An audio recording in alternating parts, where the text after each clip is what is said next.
पुणी थरे हिंदू संस्कृति और परंपरा तथा सनातन धर्म प्रति कुठाराघात।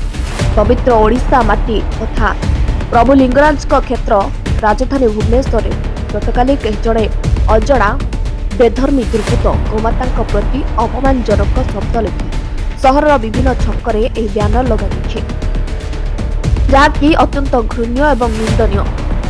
देश तथा राज्य में बारंबार हिंदू समाज और गोमाता प्रति एपरी व्यवहार ग्रहणीय नहीं। यह घटना को विरोध कर आज तारीख 25/6/2025 सोमवार दिन संध्या 6 घंटा समय राष्ट्रीय हिंदू परिषद ओडिशा संगठन एक टीम भुवनेश्वर अतिरिक्त पुलिस कमिशनर को साक्षात कर घटना संबंध में आलोचना करने घटनार निरपेक्ष तदंत कर घटना संपृक्त थिबा अजणा दुर्बृत्त को यथाशीघ्र गिरफ्त करने दाबीपत्र दिया।